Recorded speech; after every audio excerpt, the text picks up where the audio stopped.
On September 9, 1975, American TV audiences took their first peek inside one very peculiar classroom, where a wisecracking teacher and an irresistible band of misfits broke every rule.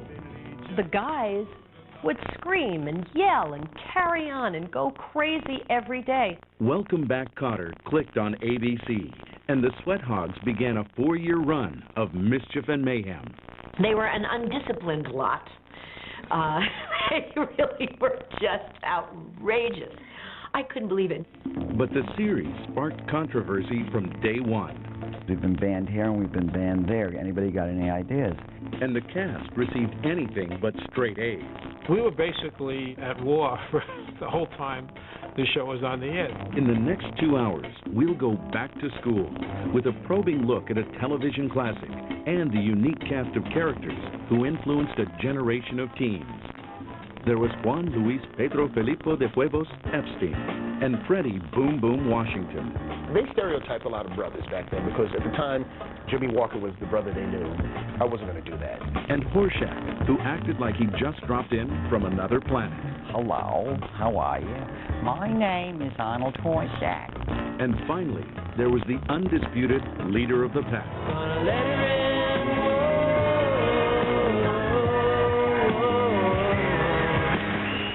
But even a clever concept and a talented cast could not stop a bitter battle for creative control. They were going to take basically what I had created, and they were going to do it their way, which was totally destroy it. Then came the dreaded Kotter curse. I didn't know where the next dollar was going to come from.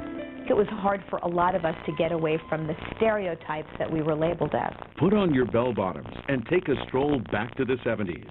This is the story of Welcome Back, Kotter, the true Hollywood story.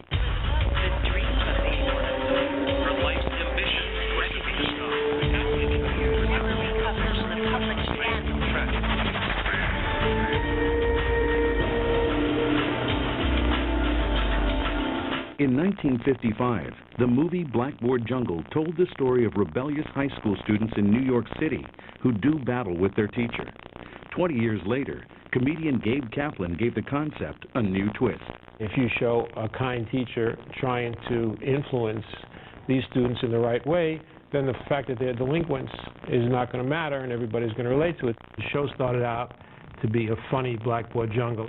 The show was Welcome Back, Kotter, a TV sitcom featuring real characters from Kaplan's past. Born in 1944, Gabe Kaplan grew up in the Crown Heights section of Brooklyn, New York, a predominantly Jewish neighborhood.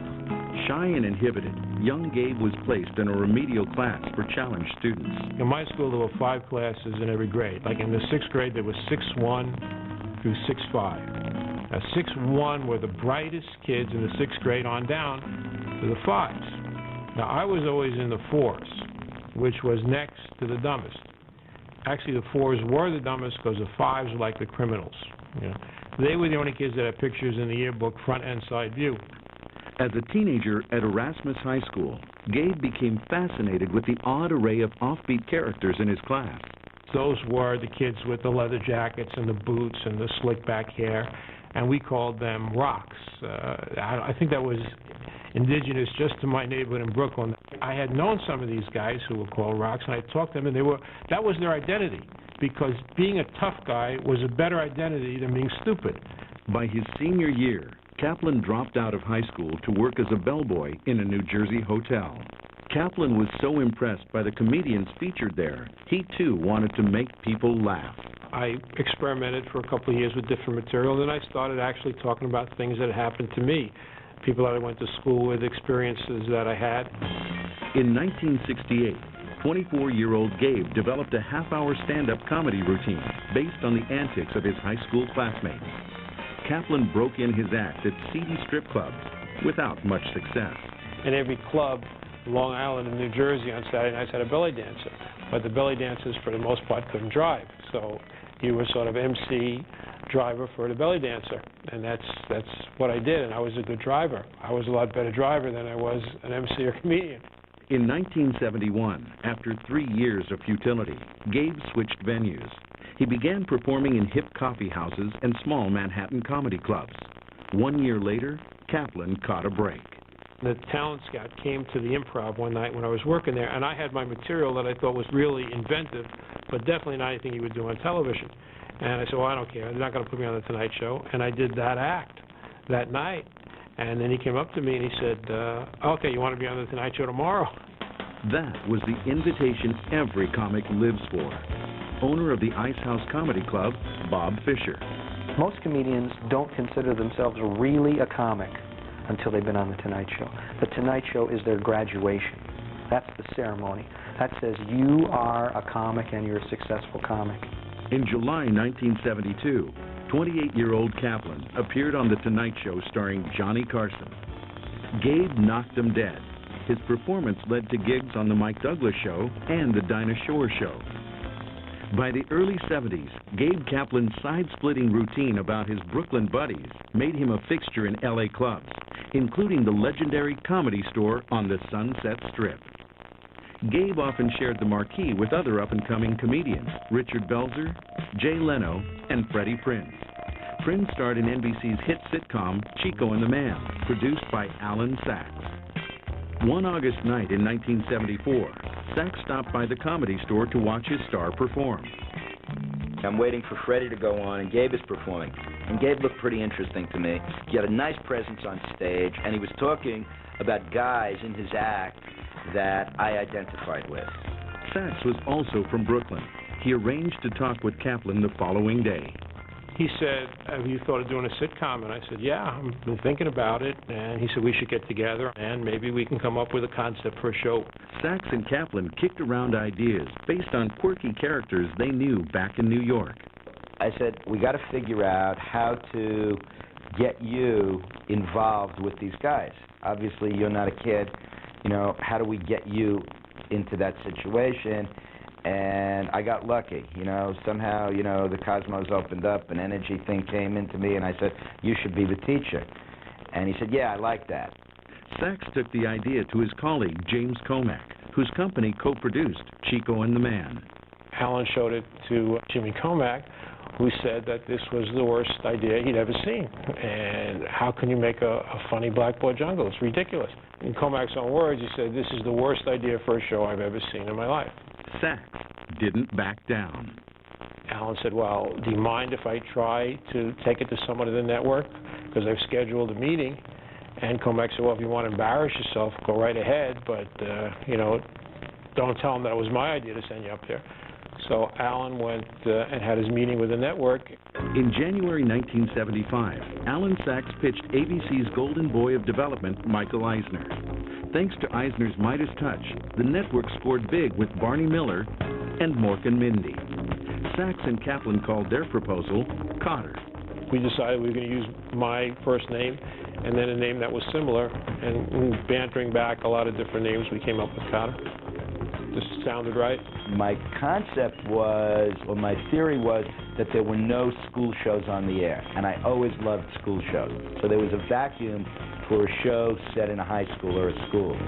Eisner liked the concept, and he had some suggestions.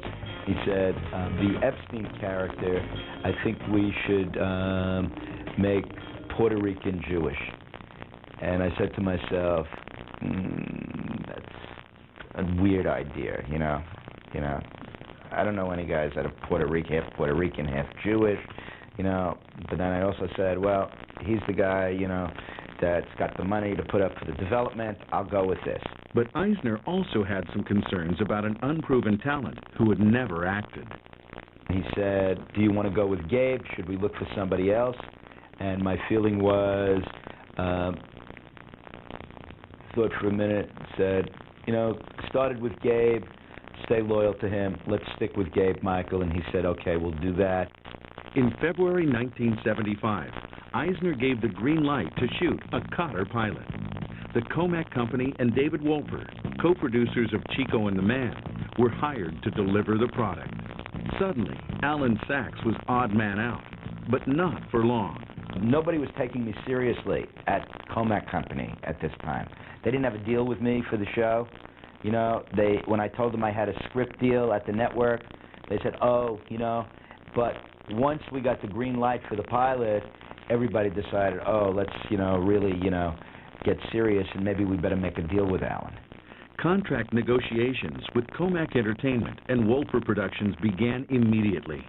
Ironically, Sachs approached James Comac for advice. I said to him, who should I get as my agent? And he said, well, why don't you get my agent? And I said, great, the William Morris Agency, your agent, they'll be my agent. With that decision, Sachs discovered the harsh realities of Hollywood deal-making. I used his agent to represent me to negotiate a deal with him for an idea that I had. And so I was not very intelligent in terms of that.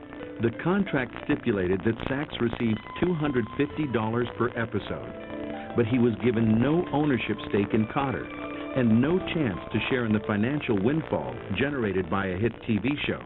In March 1975, veteran writer Peter Meyerson was hired to write the pilot episode. But first, Meyerson needed a perfect name for Kaplan's raucous group of class clowns. When lightning struck, Alan Sachs was the first to hear. I got a great name. Peter was a madman. I got a great name for these guys. What's happening? Sweat Hogs. And I just fell on the floor.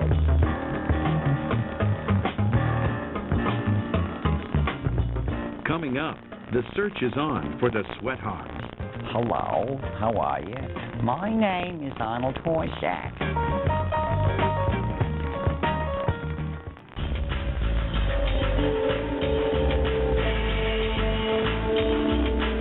In the spring of 1975, executives with ABC approved production of a sitcom pilot called Kotter, about a ragtag collection of students who wreak havoc on their teacher. The concept was simple, but getting the show off the ground was another story. Soon after the pilot for Kotter was given the go-ahead, casting for the show began in Los Angeles.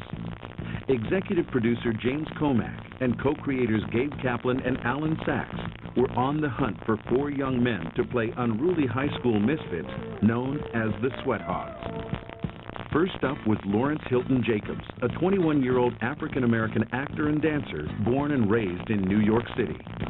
Lawrence's big break came with a powerful performance in the 1973 film Claudine, in which he played a militant young man starring opposite Diane Carroll.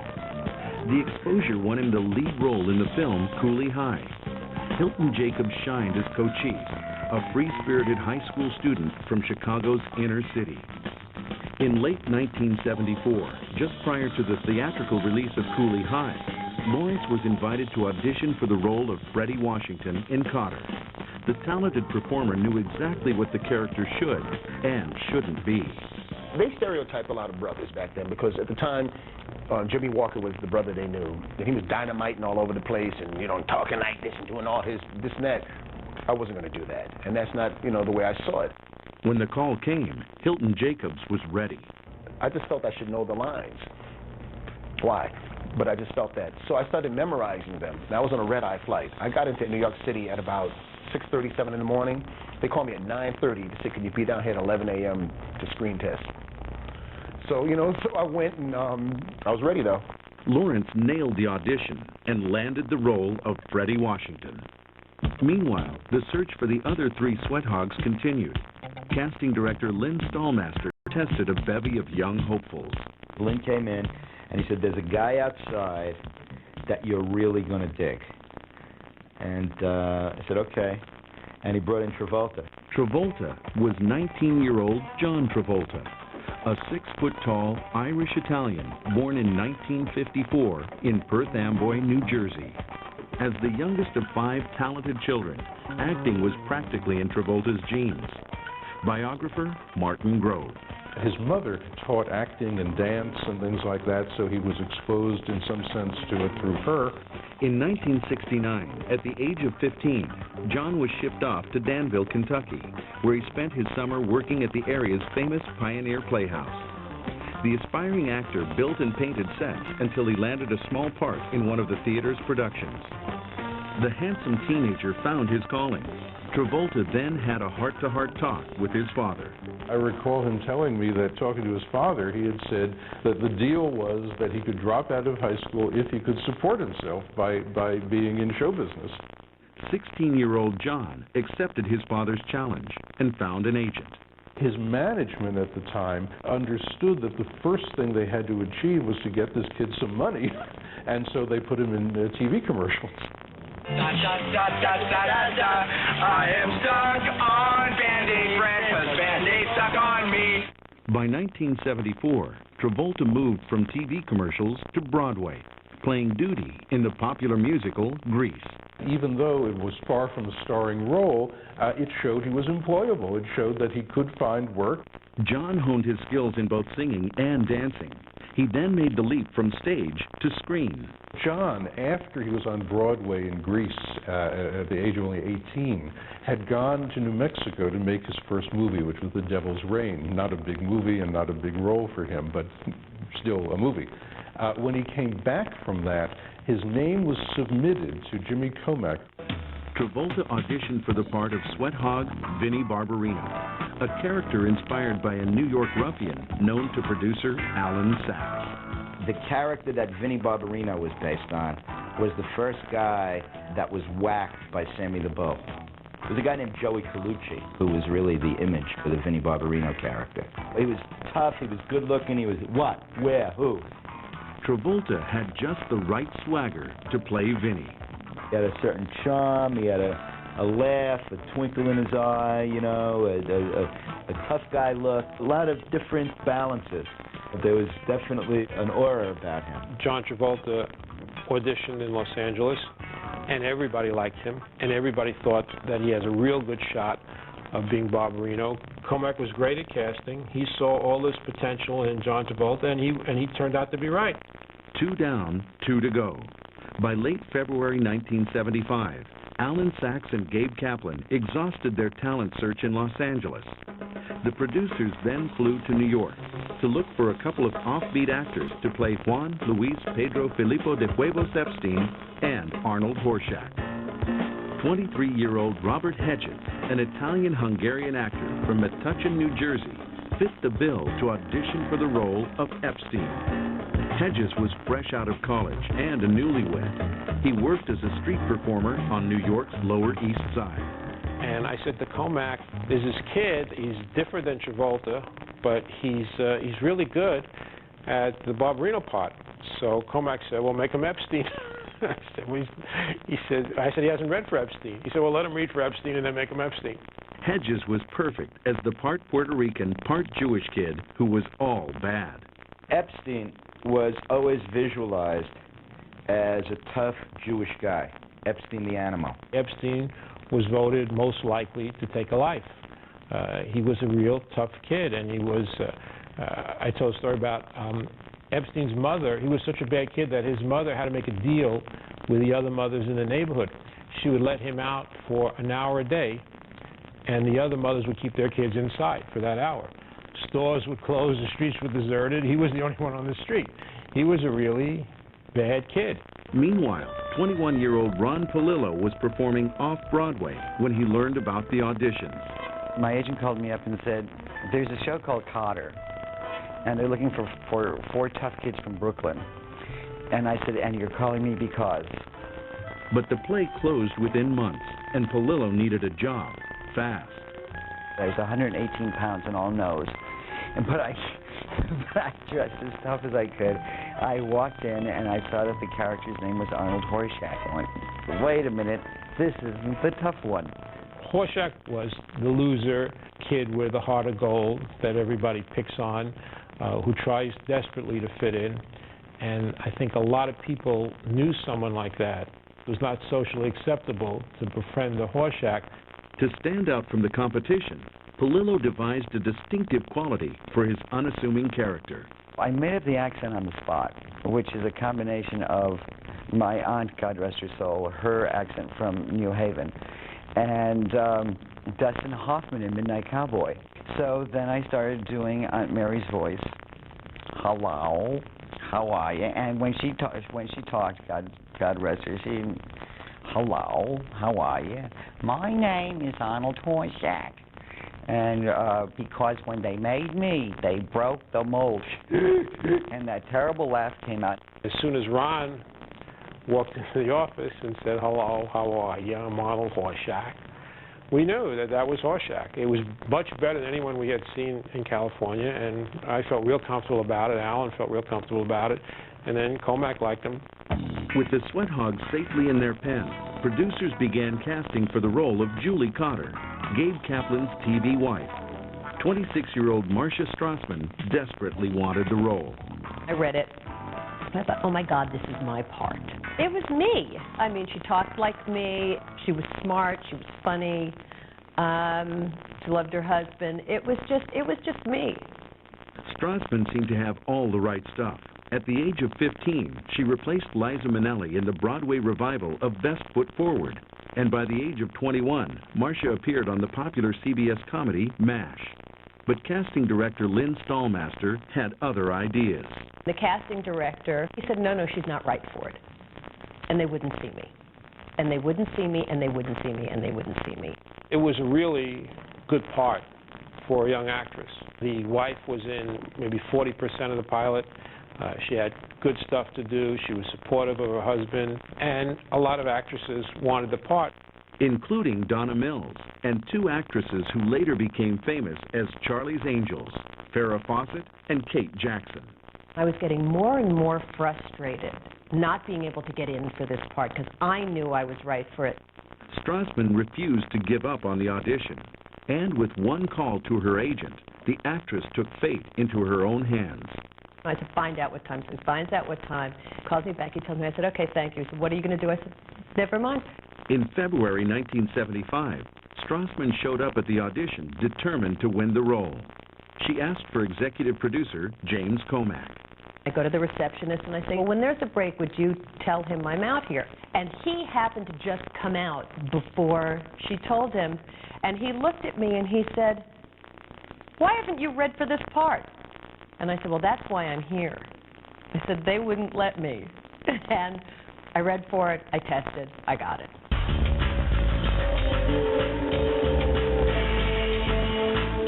Coming up, Kotter becomes mired in controversy. We started getting all these news articles written about us that, we're promoting juvenile delinquency and these guys are incorrigible.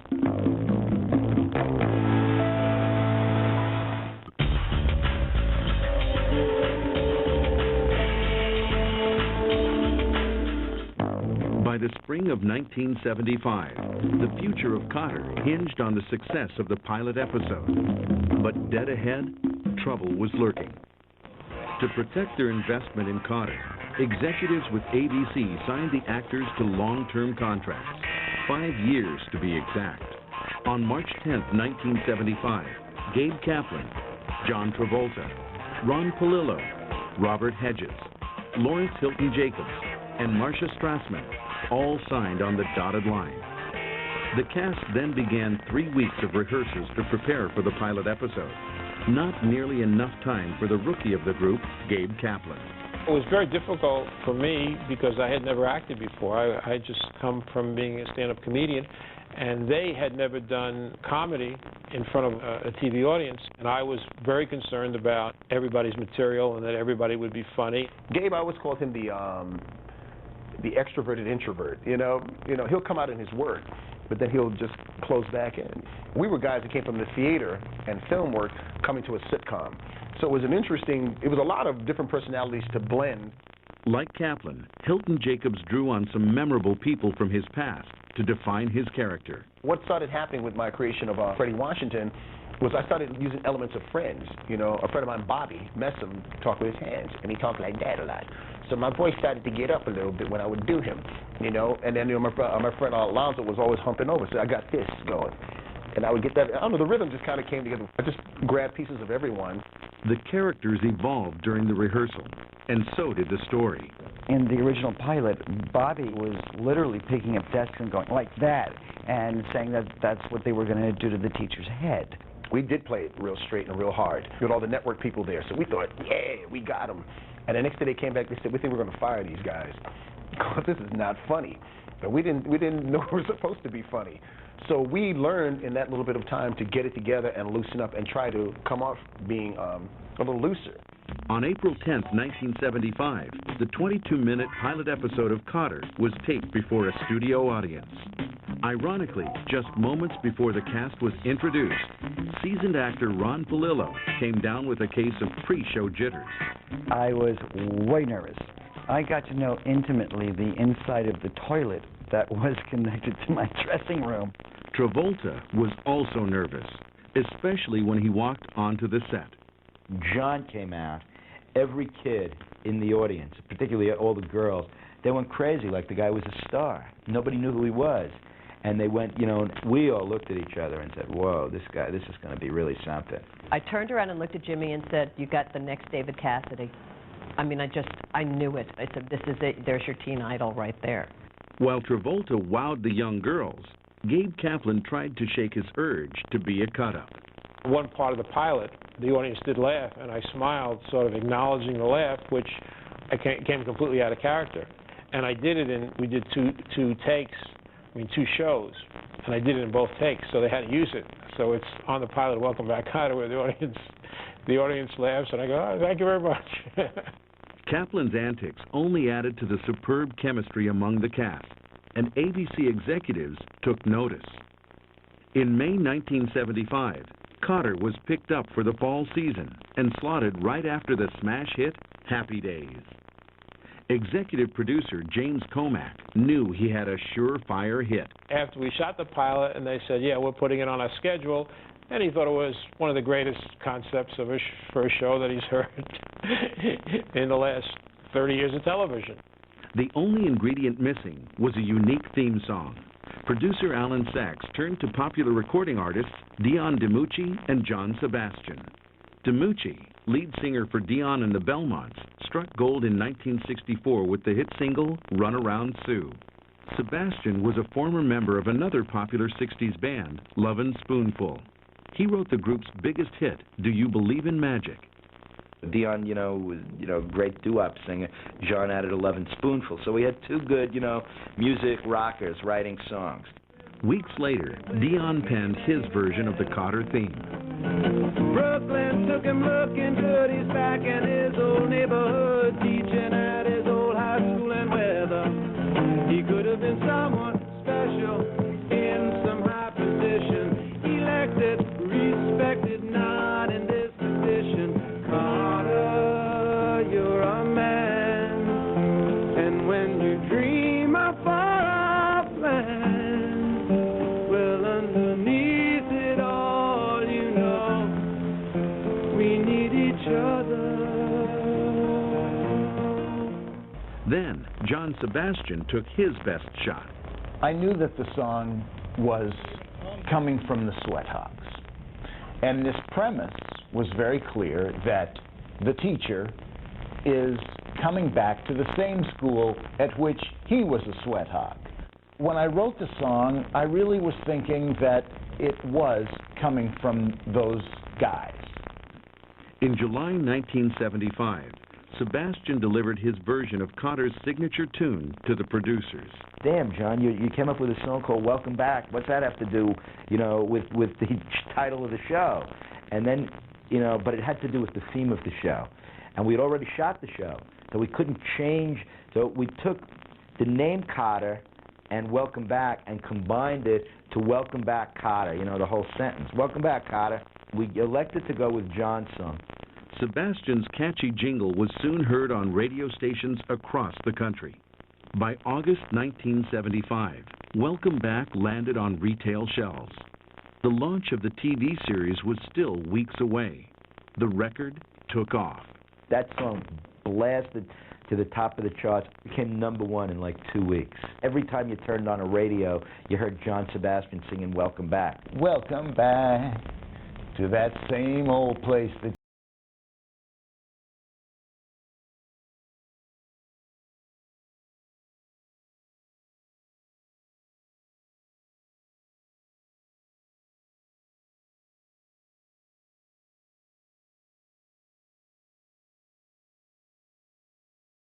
board, ABC launched a major publicity campaign to promote the TV series.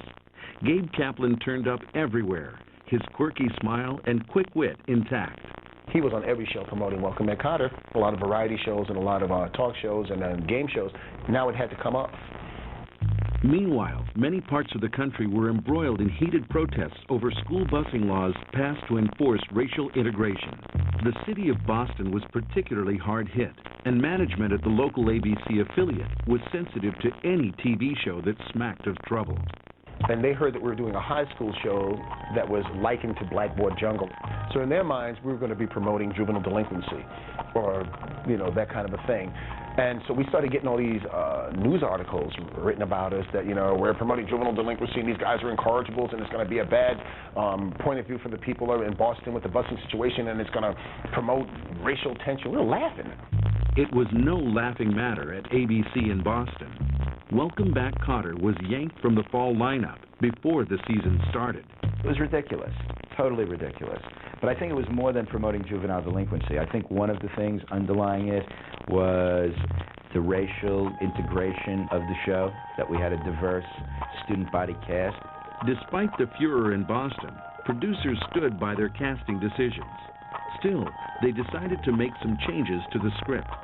Jimmy Comack called a meeting and said, we're going to have to revamp the show a little bit. Anybody got any ideas? We were nuts, Scott. I mean, we just, all the people that we admired, you know, from the Three Stooges to the Marx Brothers to Jack Benny, this or whoever, we would bring those little pieces of shtick in there and do it our way and get away with it. The show became much less issues-oriented. Instead of an inner-city school, it became more of a middle-class school where you play pranks on the teacher.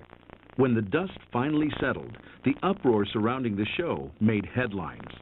It was great because it just gave the show more buzz when it went on the air. Finally, at 8 p.m. on Tuesday, September 9th, 1975, Welcome Back, Kotter premiered on ABC stations across the country, except in Boston. Even without the viewing audience in much of New England, millions of viewers tuned in. Gabe Kaplan and the Sweat Hogs of Buchanan High finished the week among the top 30 most-watched TV programs in America.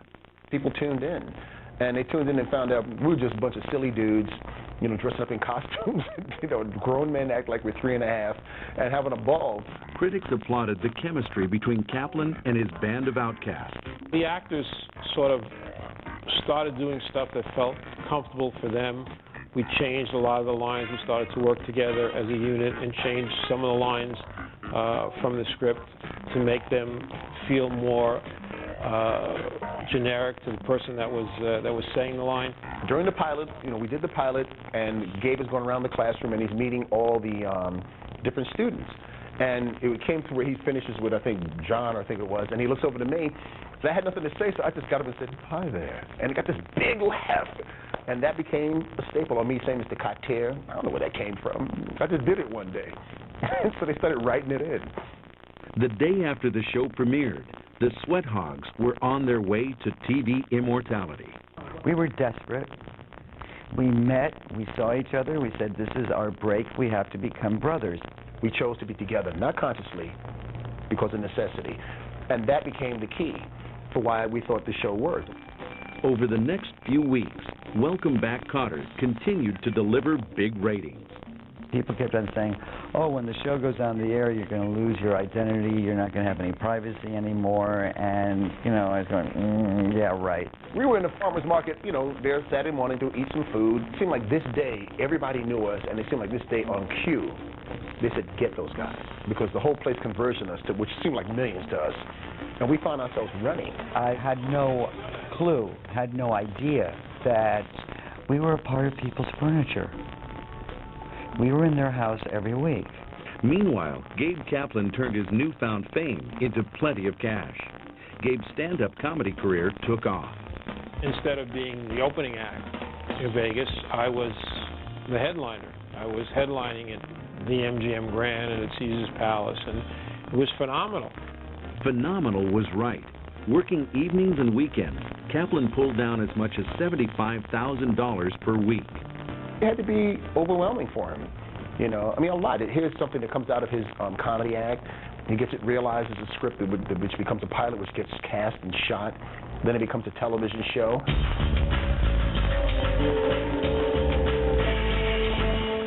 Coming up, Marcia Strassman and Gabe Kaplan square off. If you're not going to use me, let me out. I'll be happy to do other things.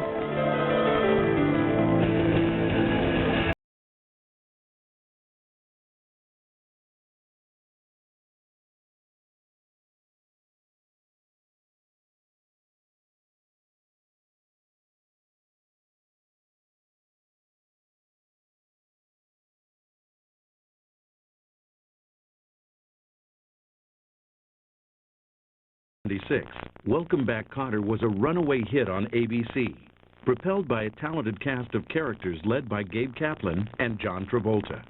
But everyone wasn't smiling on the set, not by a long shot.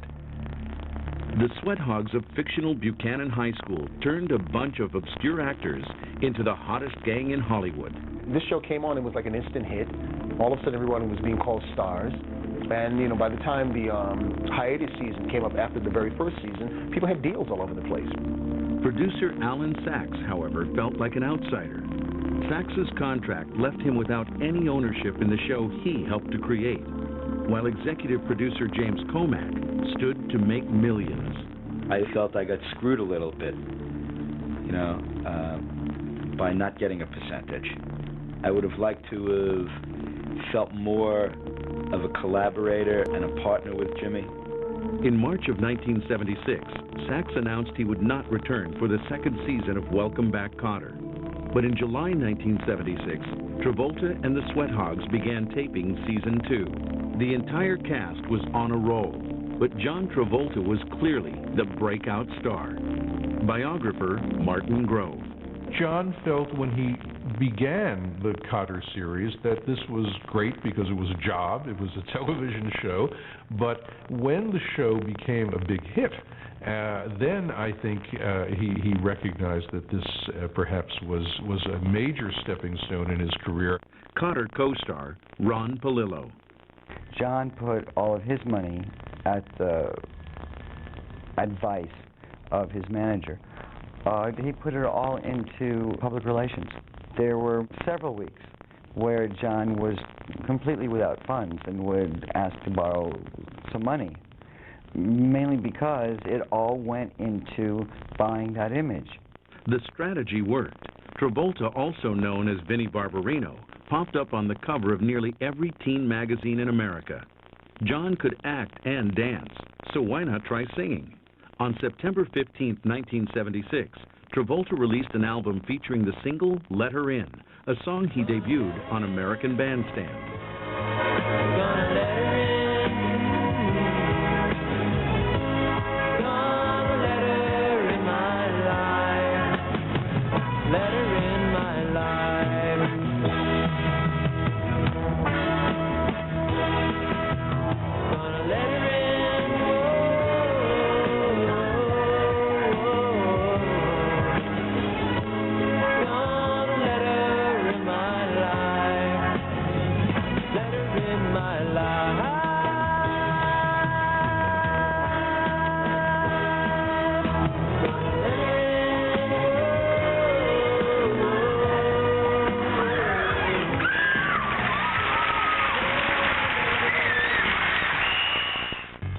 Following his brief detour into the recording world, Travolta was anxious to leverage his popularity as an actor on TV and in feature films. The crossover can take a long time or a short time, depending on how hot you are. But when you're hot, you better go with it quickly, which is what he did. In fact, John's manager negotiated a 3-picture deal with Stigwood Entertainment for a whopping $1 million. The producers of Welcome Back, Kotter knew Travolta was a hot commodity. They agreed to accommodate John's demanding shooting schedule for Saturday Night Fever, the first in his 3-picture deal. The movie was based on a New York Magazine article about the city's frenetic nightlife.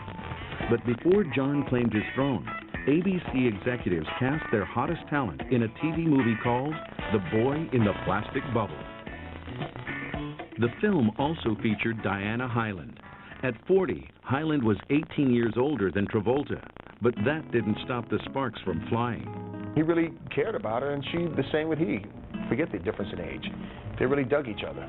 They just picked up on each other. They were able to talk to each other, communicate very, very well. And once they got started talking, it was, just nonstop.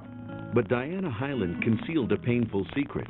For years, she battled breast cancer, and the prognosis wasn't good. It was emotionally very, very difficult for John to deal with her illness because they were very much in love. Despite his internal turmoil and his sudden popularity, Travolta delivered the goods on Welcome Back, Kotter week after week. Co-star Marcia Strassman. He didn't change one iota. He never changed. I think also the more popular he got, the safer he felt with us, because we were there before. So he didn't have to worry why we were there for him now.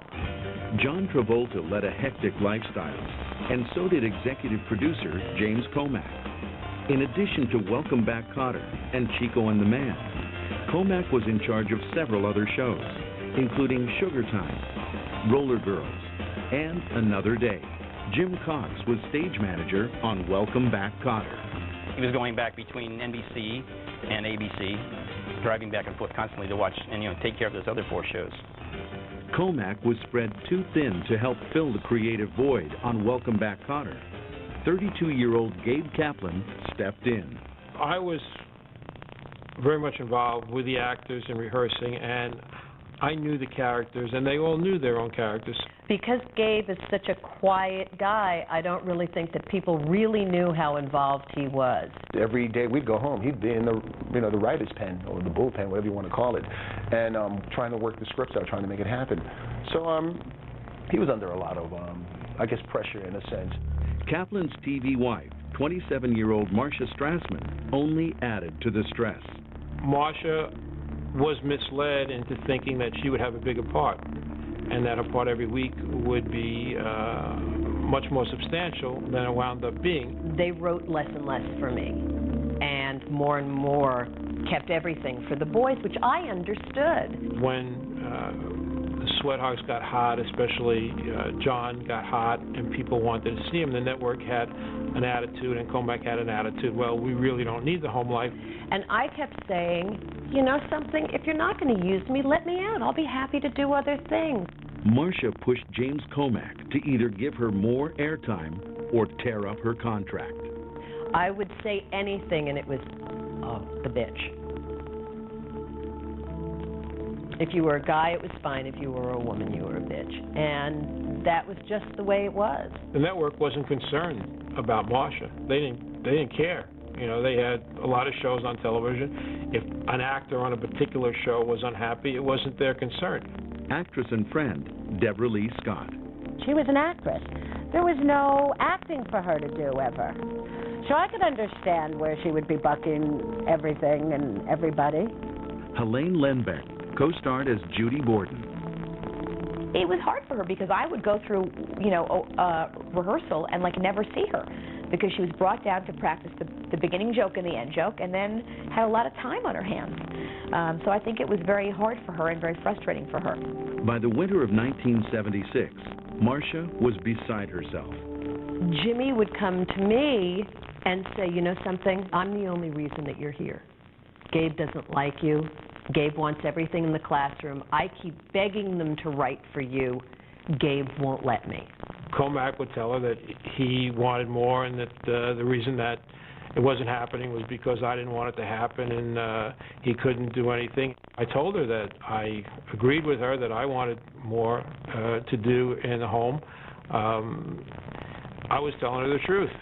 Strassman didn't know who to believe, and Marcia's relationship with Kaplan was growing more distant each day.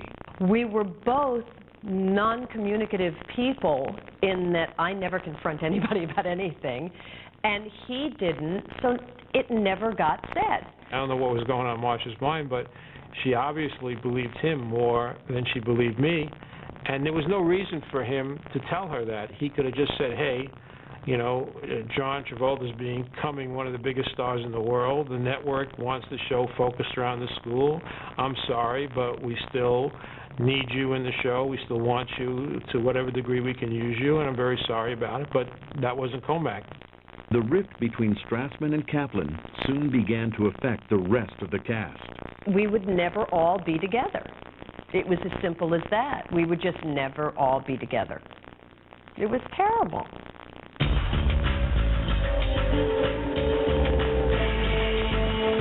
Coming up, tensions screwed tighter.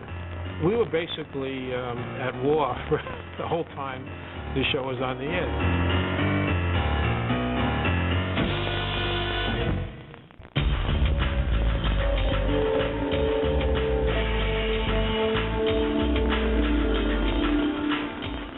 By the winter of 1977, Welcome Back, Kotter was midway into season 2, but the cast was divided.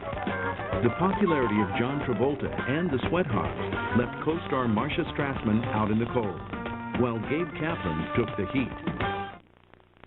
On January 28, 1977, the cast of Welcome Back, Kotter put their differences aside when tragic news hit the set. Just hours earlier, Freddie Prinze, the star of Chico and the Man, put a revolver to his head and pulled the trigger. The following day, Freddie Prinze died. He was only 22 years old. When we found out that Freddie committed suicide, the four of us started laughing. The most nervous laughter you have ever heard. It comes from a place of, oh my God, this could happen to me. And it's not that we made a vow, but we all sort of said if we're ever in any kind of desperate situation, we will talk to each other. James Comack, executive producer of Chico and the Man and Kotter, was especially distraught. Meanwhile, 23-year-old John shuttled between both coasts. In Los Angeles, Travolta played TV's Vinnie Barbarino. In New York, he assumed the lead role of Tony Manero in the film Saturday Night Fever. Welcome Back, Kotter director Bob Lahendro. The producers would bring in a helicopter. They would take John by helicopter to the airport, fly him to New York, and he'd spend his weekend in New York reading with actresses and other actors for Saturday Night Fever. Travolta's personal life was equally as stressful. John anguished over his girlfriend, actress Diana Hyland, who suffered a severe setback in her long fight with breast cancer. Diana was forced to leave her TV role as the mom on 8 is Enough when the disease spread to her bones and spine. By the end of March 1977, Hyland returned home after an extended stay in the hospital. Later that day, March 27, 1977, Diana Hyland died in the arms of John Travolta. She was 41 years old. John was devastated. I mean, he really loved her a lot. You love somebody, and you lose them, it hurts. You know, it's a terrible thing to see someone that he probably would have married die from a terrible illness such as that. One day after Diana Hyland's funeral, Travolta returned to work. He channeled overwhelming grief into making his TV and film characters the best they could be. We had in John Travolta a kind of evolution then, if you will, the caveman evolving from Vinnie Barbarino into Tony. Related but more complex, more ambitious, more driven, and certainly in a much more dramatic situation. Travolta's hectic schedule meant fewer and fewer appearances on Welcome Back, Kotter. Still, the series finished its second season at number 13 among the top 30 primetime shows. During the 1977 summer hiatus, the writers of Welcome Back, Kotter decided a new female sweat hog would boost the show's creative edge. 19-year-old Melanie Haller, an unknown actress from New Orleans, was cast as Angie. Season 3 began in the fall of 1977. Haller came in. God bless her. I mean, she was having a hard enough time negotiating her way to the studio. I mean, she was constantly getting lost. There's a show that she was in, and you know, it was no fault of hers. She had just never really acted before. There is an episode where you actually see me picking her up and pushing her here because that's where the camera was. She just didn't know. Those 4 boys worked as a unit, and whenever you brought somebody else in, it cuts the rhythm. However, the introduction of a female into the male ensemble didn't stop the boys from horsing around on the Kotter set. The guys would scream and yell and carry on and go crazy every day. And it was, oh, they're guys. They're guys. They're just sounding off. In September 1977, John Travolta's sister Ellen appeared on the series as Arnold Horshack's mother. They were an undisciplined lot. They really were just outrageous. I couldn't believe it. They just did what they wanted. But for 23-year-old Ron Palillo, the perks of stardom were diminishing. It was very difficult to wake up every morning and say, I have to be funny today, when you don't feel like it. As Kotter progressed, he got tired of the same old ooh and all that stuff. So he wanted to mature Horshack. Oh, Ron wanted to change the Horshack image and grow his hair longer, and to me that wasn't Horshack. Horshack wasn't a guy with long hair. Horshack was the nerdy-looking guy from the first year, and I thought that was a better Horshack, but he disagreed. While Palillo fought to transform his wacky character, 28-year-old Marcia Strassman continued to complain about her limited role as Julie Kotter, wife of the Sweat Hogs' tormented teacher. To appease Strassman and provide fresh material for gags, the writers decided to make Julie pregnant. We considered making Marcia a little happier, and Marcia was ecstatic about that. For the moment, Strassman was happy, but that didn't alleviate the tension on the set. Welcome Back, Kotter began to sink in the ratings, dropping from a first-season high of number 18 to number 26. Gabe Kaplan and executive producer James Komack were constantly at each other's throats. Stage manager Jim Cox. Gabe was always complaining, always talking to the director that, this joke's bad, why did he change this, why did Komack change that? We were basically at war for the whole time the show was on the air. There was really no relationship. It was a relationship of him telling me how great I was and telling everybody else how terrible I was.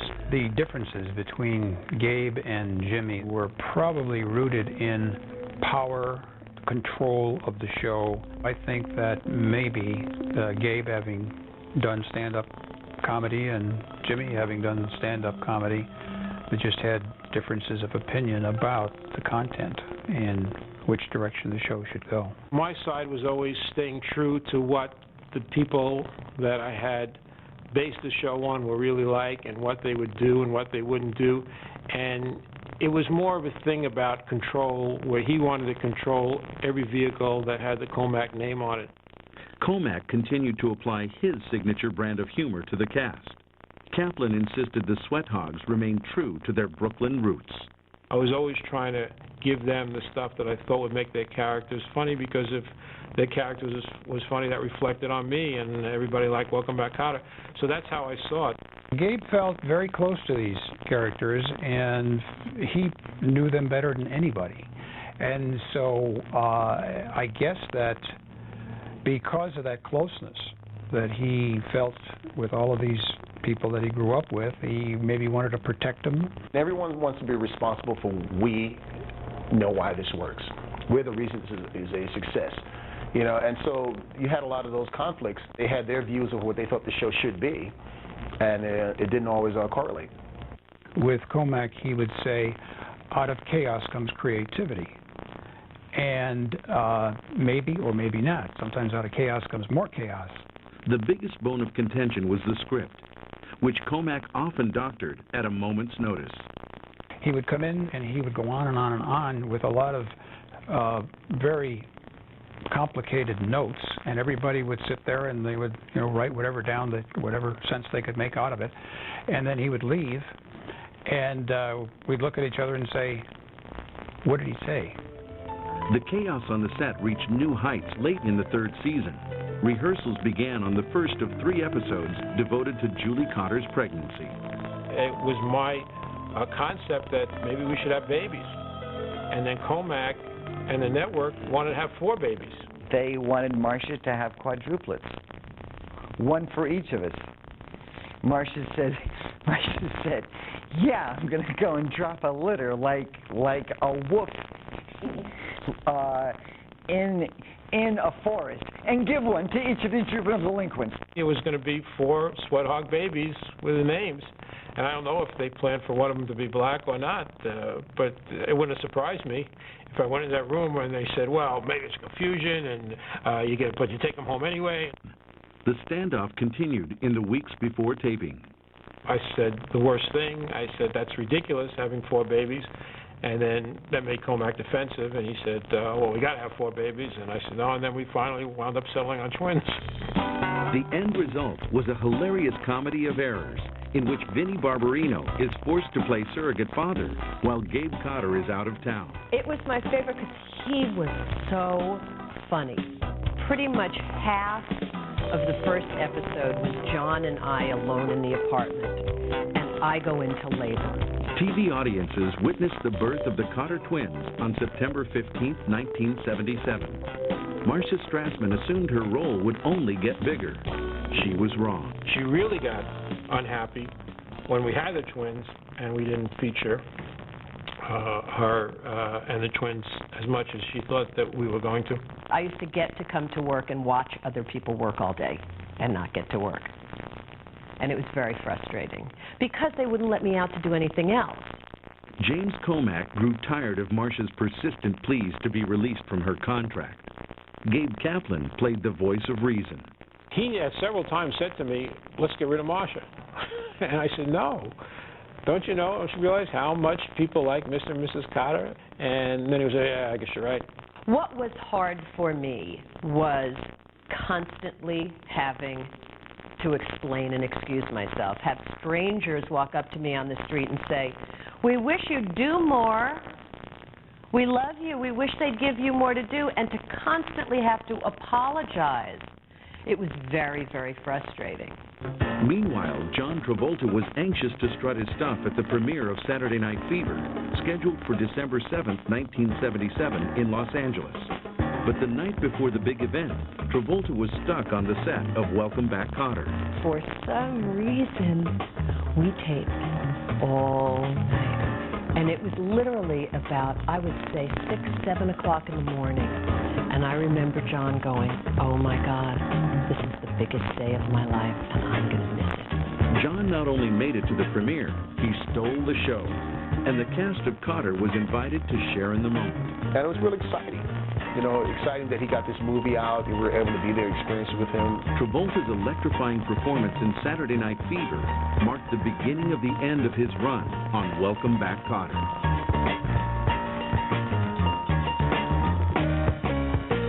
Coming up, the final bell rings on Welcome Back, Kotter. And they were going to take basically what I had created, and they were going to do it their way, which was totally destroy it.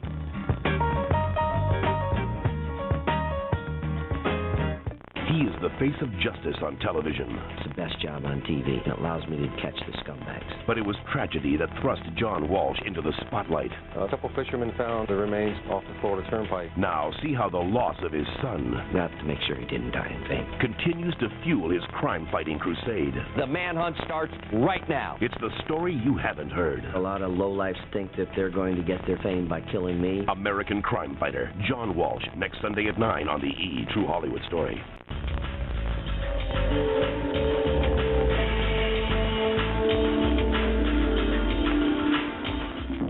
In the spring of 1978, Gabe Kaplan and executive producer James Komack battled over creative control of Welcome Back, Kotter. As season 3 came to an end, the ratings continued to plummet. In a last-ditch effort to save the show, Komack launched a desperate plan. But would it work?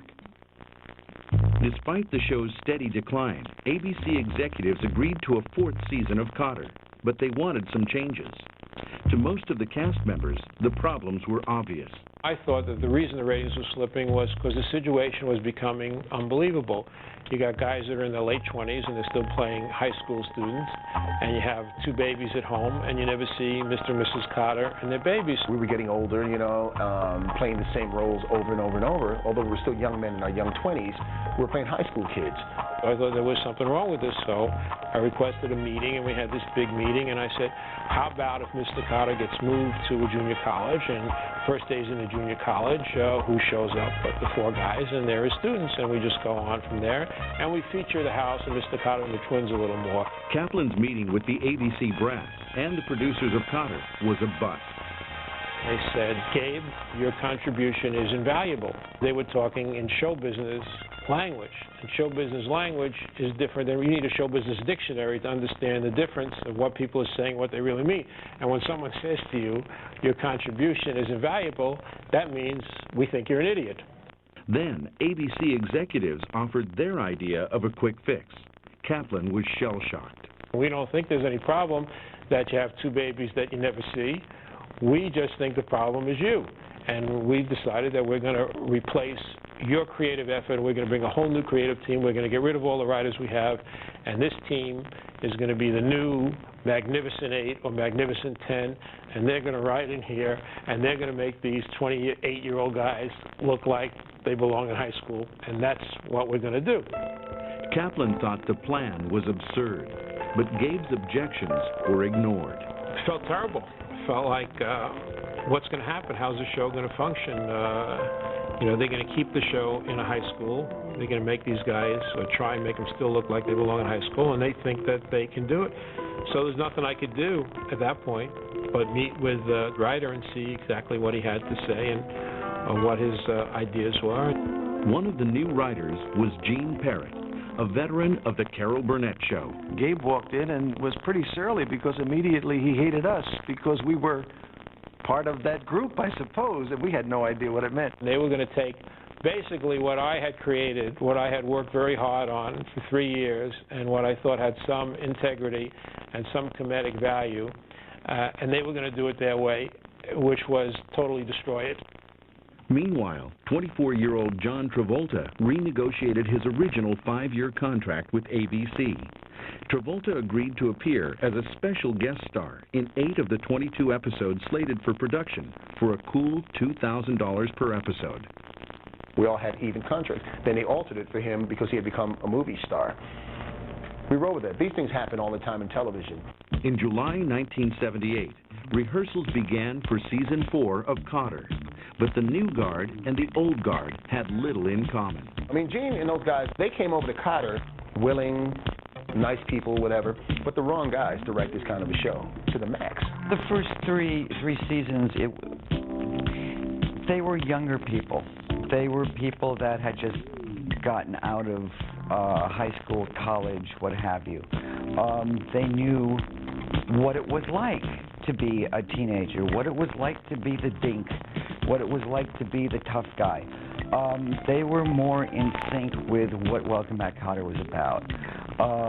The last year of the show, when the Carol Burnett, I Love Lucy folks came in, well, they were really used to writing sketch comedy. We had to get acclimated to doing stories as opposed to goofy sketches.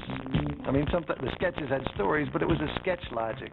Now you had to go with real logic. And that was a challenge to us. Gabe Kaplan knew the writers were struggling, and he was not shy about pitching in.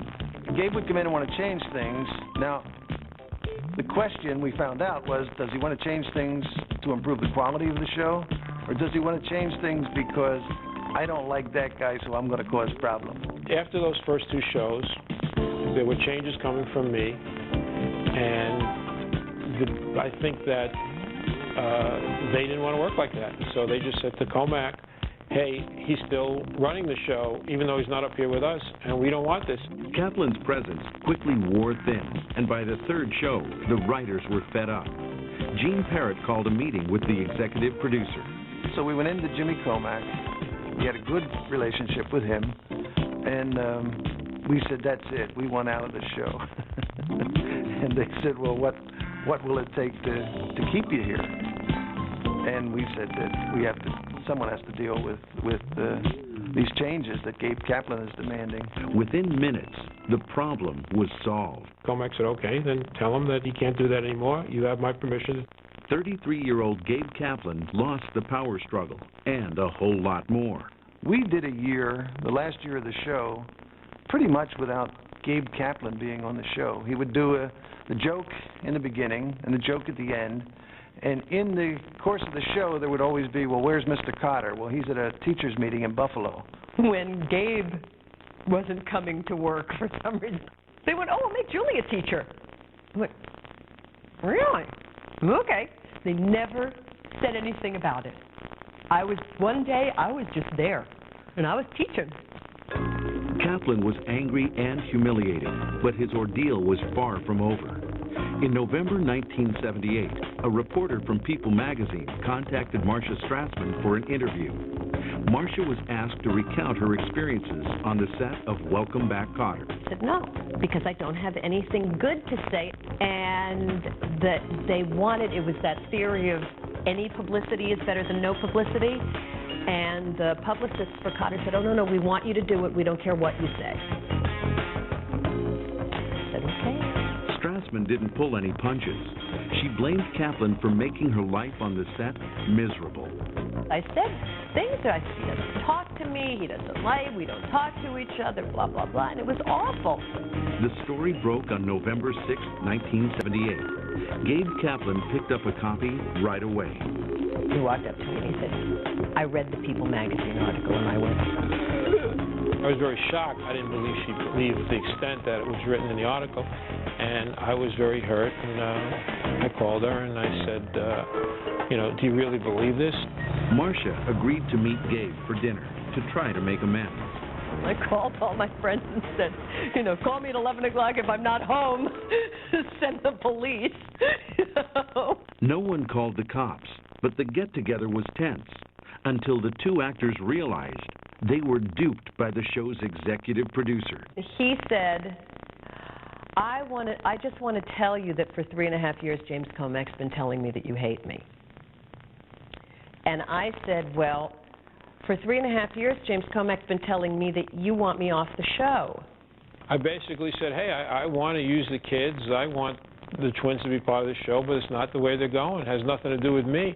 The fact that we're not communicating well, I think, is what's responsible for this. And I'm sorry. Maybe it's my fault.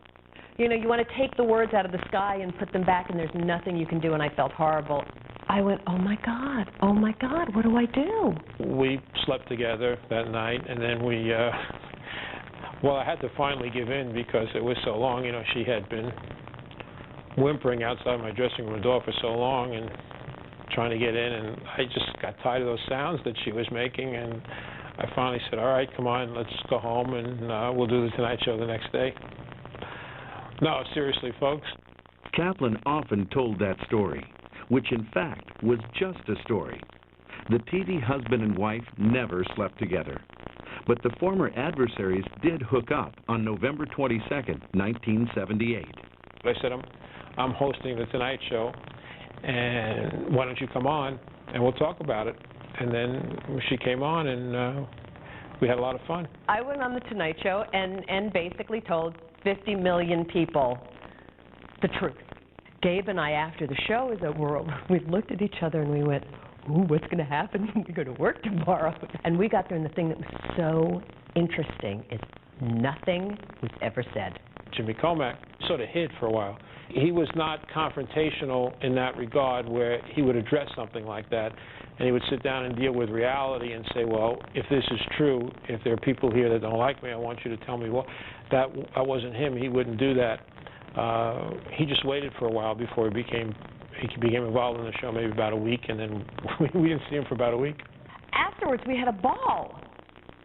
Because literally when we would, before we found out the truth, if we were doing a scene and they said cut, we would sit there and I'd look over this way and he'd look over that way, and we wouldn't talk to each other, and and I think we also, after the truth came out, I think we got some perverse joy out of just sort of tormenting Comac and just, for no reason, just go sit on Gabe's lap. So that people were going, oh my God, because it was fun. And they deprived us of that for so long. While the Kaplan-Strassman-Comac drama played out, Welcome Back, Kotter continued to hemorrhage in the ratings. The new writing staff suggested a fresh face might stop the bleeding. And in July 1978, 24-year-old Stephen Shortridge was cast as Beau de la Barre, a sweat hog who hailed from the Deep South. See, I remember Welcome Back, Kotter, and I remember those guys as being kind of zany and kind of a different cut of a sitcom, not your normal sitcom, kind of over-the-edge sitcom. And I think that's what made it successful and why people really enjoyed it. Shortridge was refreshing, but with John Travolta putting in only periodic performances and Gabe Kaplan missing in action, Welcome Back, Kotter was a lame duck. Finally, the cast took their frustrations out on the writers, especially Bobby Hedges, who played Epstein. We all read the script, so we read the script cold for that week's show, and it was bad. It's not that unusual. It's Monday. We're going to fix it, basically. But Bobby gets real upset. He pronounces this a piece of. He holds the script up, and he lights it on fire, and he drops it on the Formica table, And I was sitting there, and I didn't really disagree with him. Gabe Kaplan wasn't surprised by the outburst. I had seen some of the scripts that they had written, and they were, to me, vastly inferior to the material that we were doing for the first 3 years. After all the turmoil, Kaplan received a phone call from the show's writing staff. They said, Horshack's getting married. I said, what? The wedding was scheduled as the grand finale of season 4. Kaplan decided to put aside his frustration and join the festivities. I wanted to be there, even though the writers had basically thrown me off the show, but I wanted to be there because it was part of my, part of my history. Irene Oranga Stewart played Mary Johnson, Arnold Horshack's bride-to-be. It all sounded very sort of exciting and interesting. It would open up all new kind of avenues and doors and would allow the kids to grow up. They had taken out so much publicity in newspapers and TV Guide and all of the stuff that says James Comack proudly invites you to the wedding of his son, Arnold Horshack. The season finale of Welcome Back, Kotter was scheduled to air on May 25, 1979. But that evening, all 3 major networks broadcast from the White House. President Carter talked about a national oil crisis, and all the hype surrounding the big wedding was wasted. The night it was to go on, Jimmy Carter gave a press conference, and that was the last nail in the Kotter coffin, because that was going to be the thrust of the show the following year. But when we got preempted, and then the show went on 2 or 3 weeks later, it was old news. And that was pretty much it. It was too bad. After 4 seasons and 95 episodes, school was out. Welcome Back, Kotter got the axe from ABC.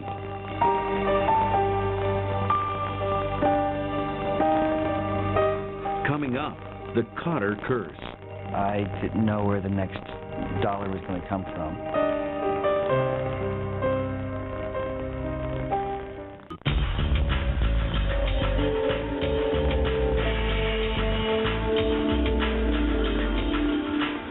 In the summer of 1979, Welcome Back, Kotter became a casualty of the network ratings wars. Executives with ABC canceled the series after a tumultuous 4-year run.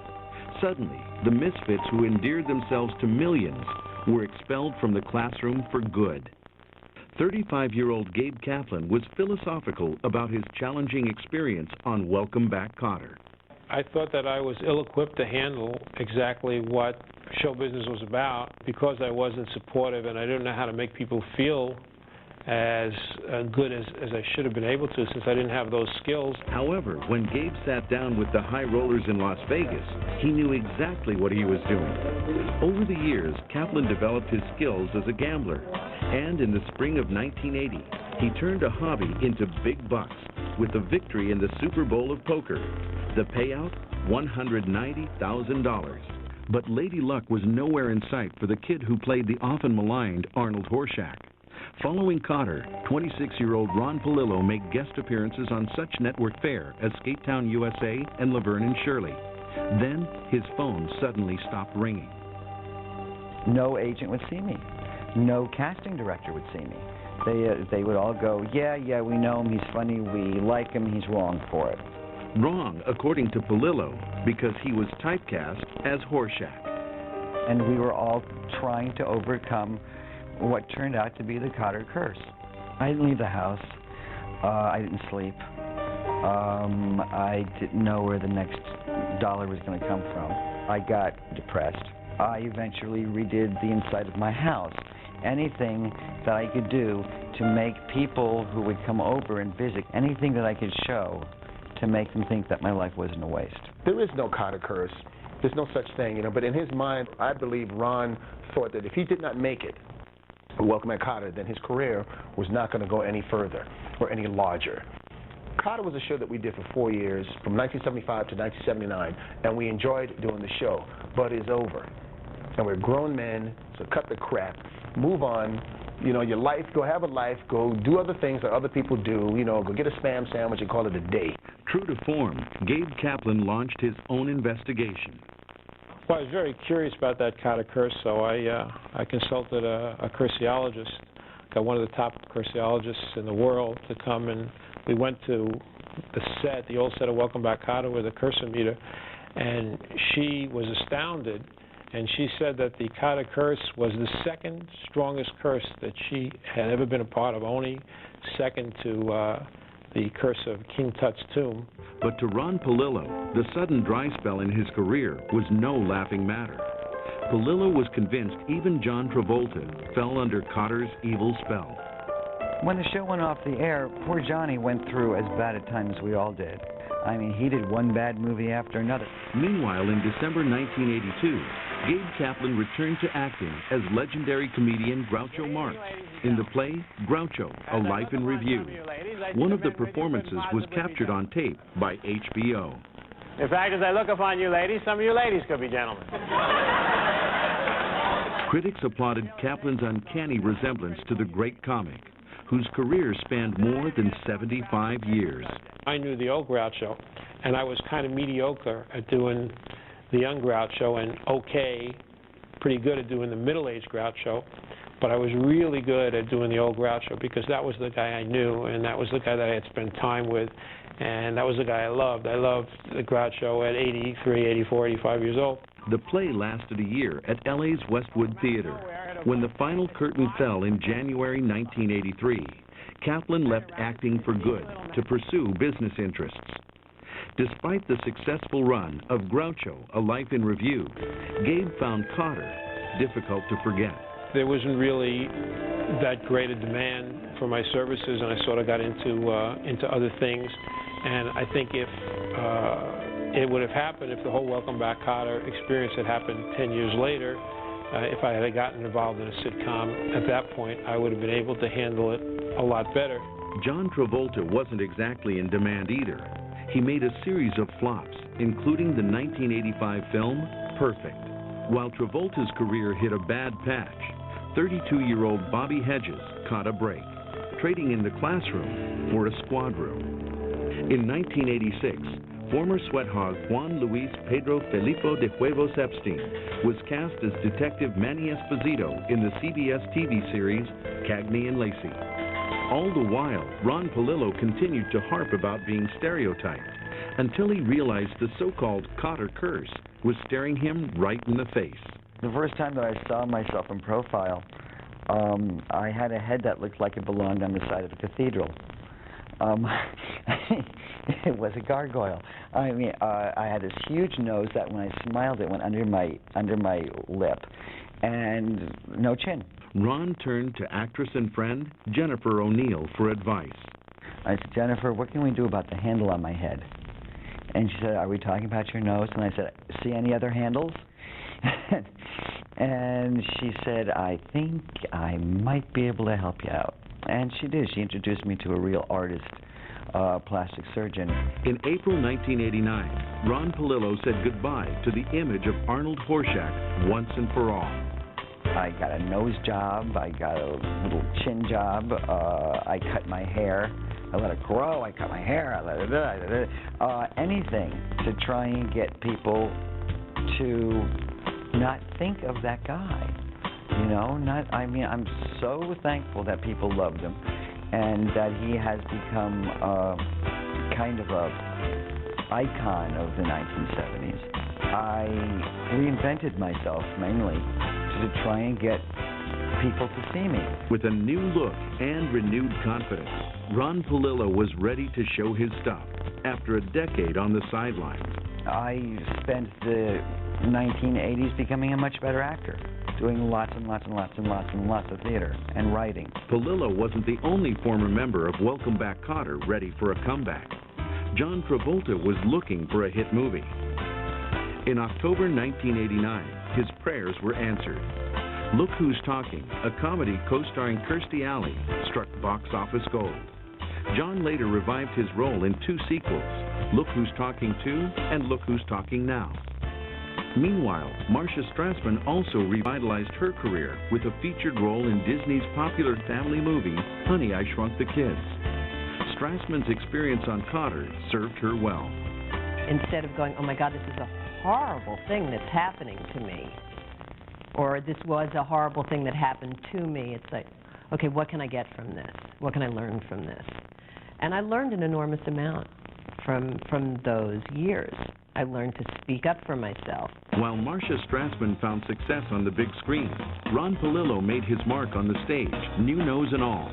Palillo landed starring roles in Guys and Dolls and Amadeus. For 39-year-old Lawrence Hilton Jacobs, television was his return ticket. In 1992, Lawrence starred as patriarch Joe Jackson in the ABC miniseries The Jacksons, An American Dream. But the big winner among Kotter alumni was John Travolta. In 1994, Travolta won critical acclaim and an Academy Award nomination for Best Actor in Pulp Fiction. Tom Hanks walked off with the Oscar for his work in Forrest Gump, but Travolta was back. Over the next several years, the sweat hog known as Vinnie Barbarino appeared in a succession of big-budget films, including Phenomenon, Michael, and Face Off. Travolta's price tag? A reported $20 million per picture.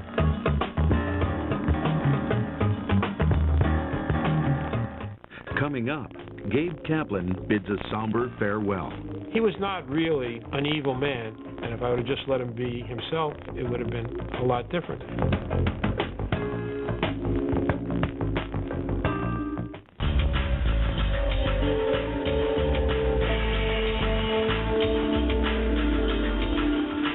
In 1995, 20 years after Welcome Back, Kotter first aired on ABC, Nickelodeon Cable Network announced plans to give new life to the old series.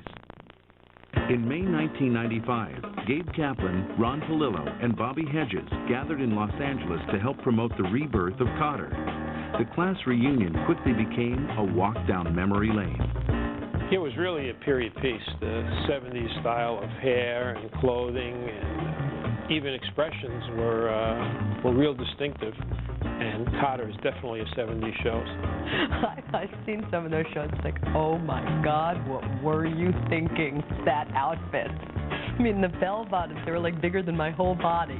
Everybody wore bell bottoms down to the floor with those big heels, but you had no feet. I had no feet for that whole time I was on that show. For a whole new generation of TV viewers, school was back in session. I have kids that are coming up to me now who just never heard anything about the show and wouldn't have known me 10 years ago, but the first time that they see the show, they come up and they say something to me like, aren't you Mr. Kotter?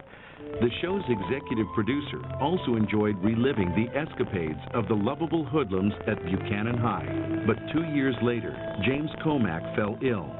On Christmas Eve 1997, he died of heart failure at age 71. When Gabe Kaplan heard the news, he painfully remembered his role in the ongoing feud with Comack that eventually killed the series. He was not really an evil man. You never have to be vicious, you just have to be straightforward, but that's really not how life works in any business, not only show business. I wouldn't let him be himself, and he struck back at me, and if I would have just let him be himself, it would have been a lot different. The scripts also could have been a lot different, and a lot better. In the end, Nickelodeon dropped Kotter after a one-year run. It was immensely popular when it first went on Nick at Night, and then it got to some of the fourth-year shows, and the popularity died immediately. Today, however, the show remains very much alive, thanks to the World Wide Web. where fans and collectors regularly swap Kotter memorabilia. Even co-creator Alan Sachs has jumped on the internet bandwagon. You know, now I'm looking at eBay. You know, I was bidding somebody, you know, for the dolls, the Welcome Back Kotter dolls, and I'm saying to myself, who would be bidding for this junk? It's got to be Gabe Kaplan on the other end of the eBay bid, you know? Those who know Gabe wouldn't put it past him, nor were they surprised when the 56-year-old comedian returned to the stage after a 12-year hiatus. At the Connecticut Comedy Festival in August of 2000, Kaplan delivered a lively routine targeted to baby boomers, the same crowd that put Kotter on the TV map. Now, I think there's room for somebody who's talking about the life experience of people that are 40 and over and what our experience has been. And so I'm getting back into doing stand-up comedy a little bit more now. I'm very happy to be here, and this is a great event, comedy show, and a lot of people came here tonight to see who the funniest person in Connecticut is. Some people came here tonight because they just want to see what I look like. At the airport in Hartford yesterday, these two African-American ladies came up to me. One said, "Aren't you the guy from Welcome Back, Kotter?" The other one said, "You ain't done nothing since, have you?" Welcome Back, Kotter ran just 4 years on ABC, but the series holds a unique place in the annals of TV sitcoms, thanks to a hip teacher and a mischievous band of social outcasts known as the Sweat Hogs. Like, here it is, 25 years later, and we're talking about something that happened 25 years ago. It made some kind of impression on a lot of people. It was a great show. It was a great show, and it's a show that's a piece of Americana, which is always wonderful to be part of. Welcome Back Kotter gave me one of the greatest experiences I've ever had in my life as far as working. You know, it was pure fun. I got to be silly.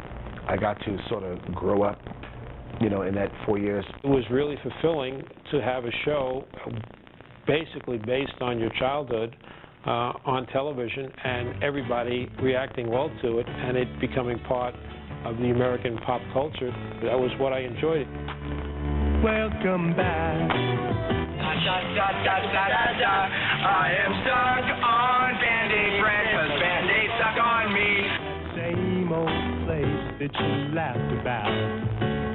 See, I love his old nose. I like big noses on people. So I well, like you know his what they say nose. about big noses. But I mean, I noticed his noses. His nose. I mean, big thumbs.